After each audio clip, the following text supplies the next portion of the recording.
Welcome to Mastering Solutions.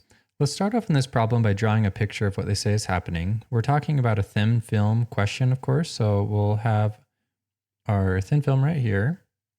And they tell us that that's a layer of silicon dioxide, and that this, our thin film right here, the N for that is 1.45, or the index of refraction. Down here we have the solar cells, and they tell us that the index of refraction for the solar cells is quite a bit. It's 3.50. Up here is just air, and that of course is 1 in our book. And so now we want to figure out how many phase changes, if any, there are going to be in this. So we're going to come down here with light, and we're going from a low to high. So it's going to bend, and we will have a phase change. And so we'll have a phase change right there since we're going from low to high, higher index of refraction. And then of course here, some light will be reflected off.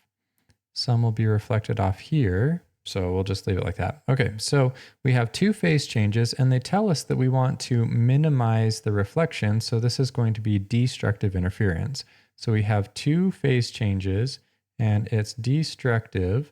And when we look into the book for the equation that satisfies this criteria, it's going to be 2t is equal to m plus 1/2 times lambda over n.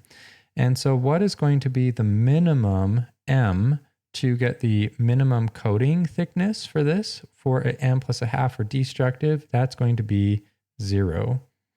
Now they tell us that lambda is 700 nanometers. That's what we're wanting to minimize the reflection on, because that's where it's the most efficient. And then for this case, we know that we're talking about the thin film, so the index of refraction we'll be using is going to be the 1.45. We're trying to find the minimum thickness, so we can do a little bit of math here. We're going to do a little bit of algebra to isolate t and to simplify the equation. And we did this on the last problem, but I'm going to do it again because I feel it's really helpful to practice. So we have 2t is equal to m plus 1/2. And then we can rewrite this like this, because this is the same as saying m plus 1/2 over 1. And we have two fractions. So when we multiply those, this is what we get right here. Now to isolate t, actually before we do that, we need to now carry this over to both.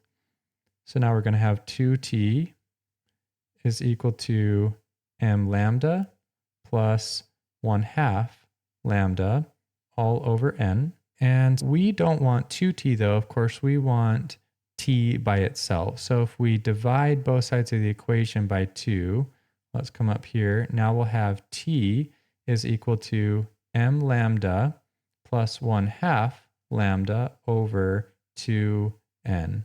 And now what we can do to simplify it further is multiply the top and the bottom by 2, and that will give us t is equal to 2m plus lambda over 4n. Now, in this case, the m that we'll be using is 0. So the final equation that we'll be using for this question is t is equal to lambda over 4n. So now we have all of this. Lambda in this case, they said, is 700 times 10 to the negative 9 meters, divided by 4 times the index of refraction, which is 1.45.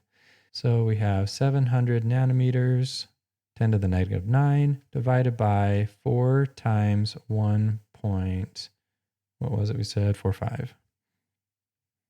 Okay, and then we have 1, 2, 3, 4, 5, 6, 7, 8, 9. So we have 121 times 10 to the negative 9 meters, which is the same thing as saying 121 nanometers.